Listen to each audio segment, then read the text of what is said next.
देखिए 12th class, कल जो हमने आपको बताया था अकाउंट्स में, वो क्या टॉपिक था कि issue of share at discount, ठीक है।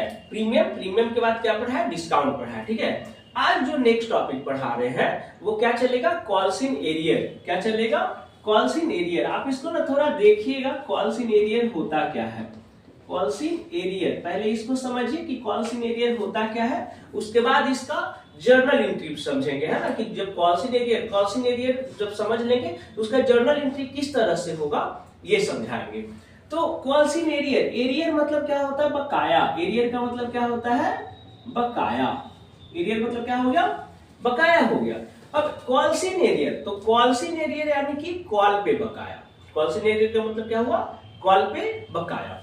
अब देखिए कॉल्स इन एरियर जो है, अब हम आपको बताया है बेसिक जो कंपनी इशू ऑफ शेयर का जो बेसिक जर्नल एंट्री मैंने बताया था, उसमें आपको हम बताया है कि कंपनी जो है शेयर होल्डर से पैसा लेती है ना, कितने तरीके से, 4 तरीके से, यानी कि 4 इंस्टॉलमेंट में वो पैसा लेती है।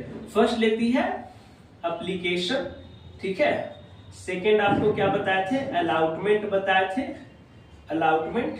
थर्ड बताए थे आपको फर्स्ट कॉल, और सेकेंड बताए थे आपको फाइनल कॉल, है ना। सेकेंड कॉल या फाइनल कॉल दोनों सेम होता है, इसको फाइनल कॉल भी कहिए, फाइनल या सेकेंड कॉल, ठीक है। तो ये हो गया 4 इंस्टॉलमेंट में पैसा लेती है। तो कॉल्स इन एरियर क्या हो गया, कॉल्स इन एरियर में कहने का मतलब कि शेयर होल्डर जो है कभी कभी एप्लीकेशन का पूरा पैसा दे देती है, अलॉटमेंट का पूरा पैसा दे देती है, लेकिन कभी कभी क्या होता है कि कुछ हर इंसान के पास थोड़ी ना अवेलेबल पैसा रहता है एट द टाइम। तो ऐसे कंडीशन में क्या करता है शेयर होल्डर ना, कि फर्स्ट कॉल पे कुछ शेयर का पैसा नहीं दिया, जैसे 400 शेयर का पैसा इसमें नहीं दे पाया, ठीक है। या फिर फर्स्ट कॉल के साथ साथ सेकेंड कॉल का भी 400 का पैसा शेयर का नहीं दे पाया, यानी कि फर्स्ट कॉल और सेकेंड कॉल का पैसा शेयर होल्डर 400 रुपया नहीं दे पाया, तो इसी को कहेंगे बकाया, calls in arrear. Calls in arrear क्या है, कॉल्स इन एरियर क्या है कि जब कोई शेयर होल्डर किस मतलब कंपनी के अलॉटमेंट मनी पे, अलॉटमेंट मतलब कि जो चार तरह से जो अलाउट करती है ना, मांगती है शेयर होल्डर से पैसा, एप्लीकेशन, अलॉटमेंट, फर्स्ट कॉल और फाइनल कॉल, उसमें से यदि किसी इंस्टॉलमेंट पे पैसा नहीं दे पाता है तो उसी को कहा जाता है कॉल्स इन एरियर, ठीक है। जैसे एप्लीकेशन, अलॉटमेंट, फर्स्ट कॉल और सेकंड कॉल में ये फर्स्ट कॉल और सेकंड कॉल का पैसा नहीं दिया तो इसी को कहा जाएगा कॉल्स इन एरियर। अब देखिए एरियर क्या होता है, एरियर मतलब होता है बकाया। एरियर मतलब क्या होता है, बकाया। अब देखिए जैसे अपने आप को क्या मानने के लिए बोले हैं, कंपनी मानने के लिए बोले हैं, तो अपने आप को जब कंपनी मानेंगे तो हम पैसा क्या कर रहे हैं, ले रहे हैं ना दूसरा से। तो जब पैसा ले रहे हैं तो क्या करेंगे, बकाया अगर हो जाएगा तो वो मेरा लॉस है ना जी। हम पैसा ले रहे हैं और अगला क्या हो गया, कम दे दिया, शेयर होल्डर हमको कम पैसा दिया, तो इस कंडीशन में क्या हो जाएगा, मेरा लॉस हो जाएगा।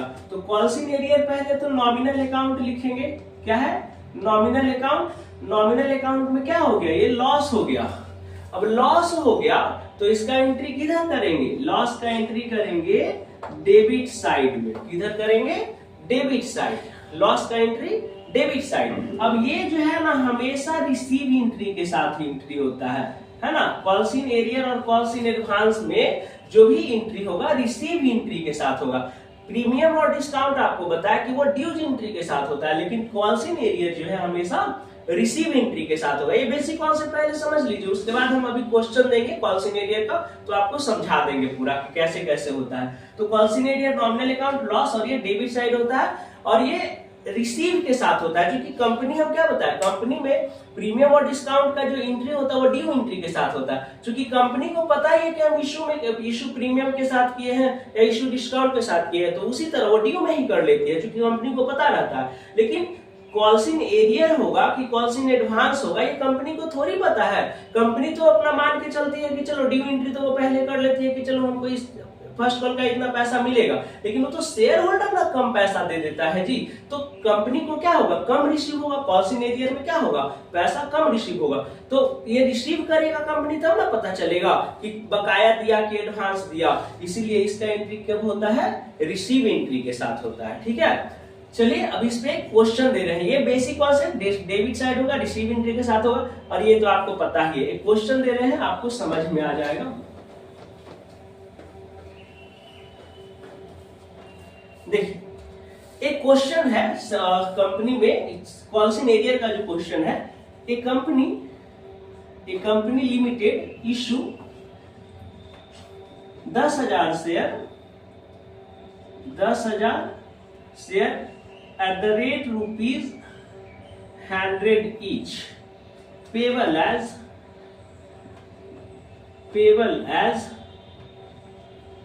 30 on application, 40 on allotment, 20 on first call और 10 on final call,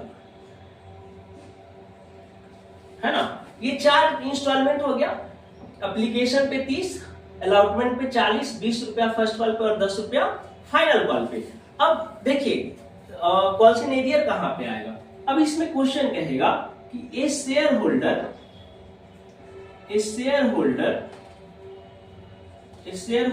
who a shareholder who 800 share of first call and 1200 share of final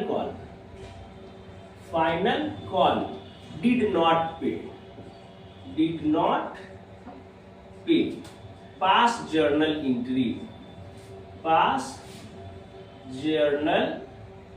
entries.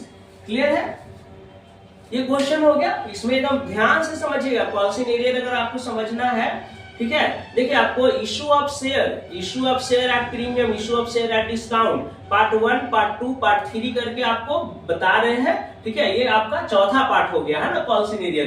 तो एक एक टॉपिक बाय टॉपिक पार्ट में करके हम आपको डिवाइड करके बता रहे हैं। एकदम एक एक टॉपिक को समझना और बेटर तरीका से समझना है।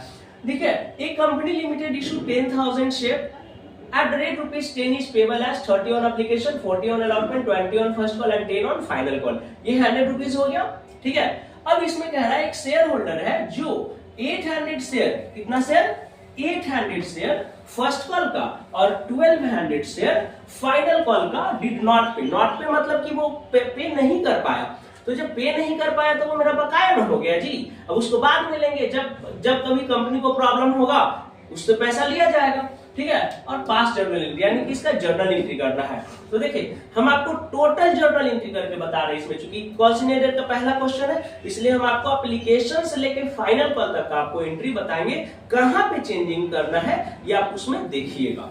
देखिए पहला जो जर्नल एंट्री हम लोग करेंगे,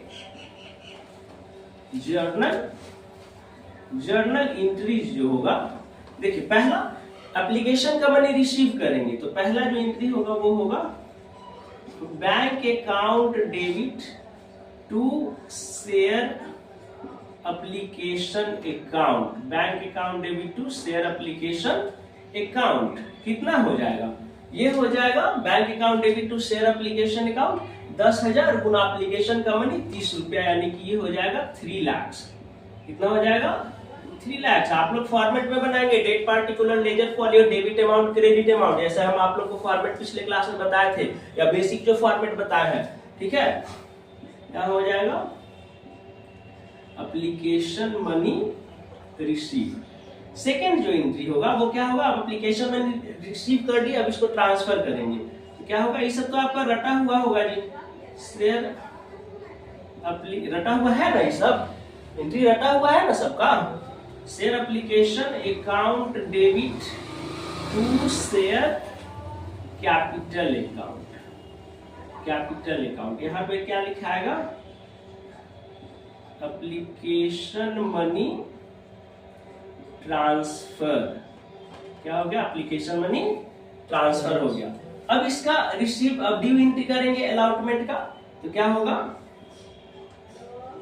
थर्ड एंट्री होगा share allotment account debit to share capital account. इसमें है कहीं चेंजिंग है, जैसे पहले बन रहा था सेम उसी तरह से बन रहा है। एरियर फर्स्ट कॉल में और सेकेंड कॉल में है, तो फर्स्ट कॉल के रिसीव एंट्री के साथ और सेकेंड कॉल के रिसीव एंट्री के साथ जाएगा, इस सब में कोई चेंजिंग नहीं होगा। ये आ जाएगा अलॉटमेंट मनी ड्यूज, ठीक है। अब इसका रिसीव करेंगे, तो रिसीव करेंगे तो क्या हो जाएगा, अलॉटमेंट का bank account debit to share allotment account, यही होगा ना, bank account debit to share allotment account. Allotment का मनी कितना है बेटा, यहाँ पे रिसीव किए 3 लाख, तो ट्रांसफर भी करेंगे 3 लाख, ठीक है। यहाँ पे शेयर अलॉटमेंट का ड्यूज कितना है, 10,000 गुना अलॉटमेंट का मनी 40 है, तो 4 लाख रुपीज हो जाएगा। यहाँ भी 4 लाख रुपीज। अब चूंकि ड्यूज 4 लाख है, तो इसमें भी क्या हो जाएगा, 4 लाख रुपीज हो जाएगा, इसमें भी 4 लाख रुपीज हो जाएगा। क्लियर है। यहाँ पे कर लेंगे कि अलॉटमेंट मनी रिसीव, है ना, अलॉटमेंट मनी रिसीव, ये क्लियर हो गया। अब फर्स्ट कॉल का एंट्री देखेंगे, ड्यूज फर्स्ट कॉल का एंट्री देखेंगे, है ना, यहाँ पे लिख लेते हैं। अब अलॉटमेंट मनी रिसीव तक हो गया, फर्स्ट कॉल का मनी ड्यूज करेंगे, तो क्या हो जाएगा, इसमें फर्स्ट कॉल का मनी ड्यूज रहेगा, तो इसमें हो जाएगा share first call account debit to share capital account, यही होगा ना, share first call account debit to share capital account. Amount कितना जाएगा बेटा, ड्यूज है ना, ड्यूज में तो टोटल अमाउंट जाएगा 10,000 गुना 20 रुपया, यानी कि 2 लाख रुपीज हमको क्या करना है, रिसीव करना है ना। यहाँ लिखेंगे फर्स्ट कॉल मनी ड्यूज। अब रिसीव करेंगे, फर्स्ट कॉल का पैसा रिसीव करेंगे, तो हम बताया ना कॉल्स इन एरियर हमेशा रिसीव एंट्री के साथ होता है, तो फर्स्ट कॉल का रिसीव एंट्री के साथ अब कॉल्स इन एरियर का एंट्री होगा। देखिए कैसे, यही तो आपको समझना है कॉल्स इन एरियर में। देखिए bank account debit, calls in arrear हम आपको बताया कि वो डेबिट होता है, लॉस है तो डेबिट होगा, तो bank account debit calls in advance arrear, बेटा एरियर पढ़ रहे हैं ना, arrear account debit to calls bank account debit calls in arrear account debit to, क्या किस चीज का पैसा ले रहे हैं, शेयर फर्स्ट कॉल, है ना, फर्स्ट कॉल अकाउंट। अमाउंट कितना जाएगा, ये आ रहा है ना, अमाउंट आ रहा है ना इसमें, ठीक है। तो bank account debit calls in arrear account debit share first call account, ठीक है। तो अमाउंट अब कैसे जाएगा, एरियर का, कॉल्स इन एरियर का ही हम लोग एंट्री सीख रहे हैं ना, तो एरियर पे फोकस कीजिएगा। देखिए हमको पैसा कितना लेना था, ड्यूज कितना था, 2 लाख रुपया, ड्यूज कितना था, 2 लाख रुपया ड्यूज था। कॉल्स इन एरियर में कितना जाएगा, फर्स्ट कॉल में देखिए शेयर होल्डर हूँ 800 शेयर ऑफ फर्स्ट कॉल का कितना पैसा नहीं दिया है, 800 शेयर का पैसा नहीं दिया है, तो 800 इंटू फर्स्ट कॉल का मनी कितना 20 रुपीज, तो 800 इंटू 20 कितना हो जाएगा जी, 16,000 हो जाएगा ना, ये कितना हो जाएगा 800 इंटू 20, ये कितना हो जाएगा 16,000। तो 2 लाख रुपीज में 16,000 हमको नहीं मिला, यानी एरियर हो गया, तो मिला कितना, 2 लाख में से 16,000 लेस करेंगे तो ये कितना हो जाएगा 2,84,000 हो जाएगा, यही हो जाएगा ना, समझ में आ रहा है, 1,84,000 हो जाएगा, हाँ ठीक है। ये देखिए ड्यूज कितना था 2 लाख रुपीज, तो 2 लाख रुपीज हमने फर्स्ट कॉल में लिखा, एरियर कितना हो गया, ये शेयर होल्डर को 800 शेयर ऑफ फर्स्ट कॉल का 800 शेयर का पैसा वो पे नहीं किया है, तो 800 इंटू 20, क्लियर है ना, 800 इंटू 20 नहीं दिया ना, 800 इंटू फर्स्ट कॉल का मनी 20, जिस मतलब कॉल का पैसा नहीं देगा उसी से ना मल्टीप्लाई करेंगे, तो 800 इंटू 20, तो ये कितना हो जाएगा 16,000, 2 लाख में से 16,000 नहीं दिया, तो दिया कितना 1,84,000, क्लियर हो गया, यही एरियर है। अब इसमें क्या हो जाएगा, फर्स्ट कॉल मनी रिसीव, है ना, फर्स्ट कॉल मनी रिसीव, इसमें आप लिख सकते हैं विथ एरियर, ठीक है, वो आपकी मर्जी है। अब देखिए शेयर सेकेंड कॉल का ड्यू जैसे करते हैं वैसे करेंगे, share second call account debit to share capital account, यही होगा ना, to share capital account. Amount कितना जाएगा ड्यूज का, ये 10,000 शेयर है, फाइनल कॉल का मनी है 10 रुपीज, तो 10,000 इंटू 10 रुपीज कितना हो जाएगा, 1 लाख रुपीज आपका क्या हो गया, ड्यूज हो गया। कितना ड्यूज हो गया, 1 लाख रुपीज आपका ड्यूज हो गया, है ना। इसमें लिखिए सेकेंड कॉल मनी ड्यूज, है ना। नरेशन साथ में लिखेंगे, इसको लिखना नहीं भूलेंगे नरेशन को, ठीक है। ज्यादा स्मार्ट नहीं बनना है, जैसे बेसिक एंट्री बताया है वैसे ही बनाना है, ठीक है। अब इसका रिसीव करेंगे बेटा, तो सेकेंड कॉल का 1200 का पैसा नहीं दिया है ना, 1200 का पैसा नहीं दिया है। कितना, सेकेंड कॉल पे, है ना, 1200 का पैसा फाइनल कॉल या सेकेंड कॉल पे नहीं दिया है, तो इसका एंट्री भी क्या हो जाएगा, रिसीव में होगा तो एरियर एंट्री होगा इसमें भी, तो इसमें एंट्री होगा bank account debit, calls in arrear account debit, calls in arrear account debit to share second call account. तो देखिए सेकेंड कॉल का पैसा कितना था, ड्यूज 1 लाख रुपीज था ना, 1 लाख रुपीज। अब एरियर कितना हो गया, 1200 पैसा नहीं दिया है ना, 1200 शेयर का पैसा नहीं दिया फाइनल कॉल का, तो 1200 गुना फाइनल कॉल का मनी 10 रुपीज, यानी कि 12,000 ये पैसा नहीं दिया। तो 1 लाख रुपीज में 12,000 नहीं दिया, तो ये दिया कितना, ये दिया 88,000 रुपीज दे दिया। क्लियर है, तो ये हो गया आपका कॉल्स इन एरियर का एंट्री। क्लियर हो गया, हाँ। यहाँ पे तो हो जाएगा सेकेंड कॉल मनी रिसीव, है ना, सेकेंड कॉल मनी रिसीव हो जाएगा। मतलब इसमें है कोई डाउट, इसमें है कहीं आप लोग को डाउट नहीं है, तो इसको जो है बढ़िया से एक बार देख लीजिएगा, जर्नल एंट्री कर लीजिए आप लोग। अभी जो हम आपको पढ़ाएंगे ये कॉल्स इन एरियर टॉपिक है ना, अभी जो नेक्स्ट आपको पढ़ाएंगे वो क्या पढ़ाएंगे, कॉल्स इन एडवांस पढ़ाएंगे, ठीक है।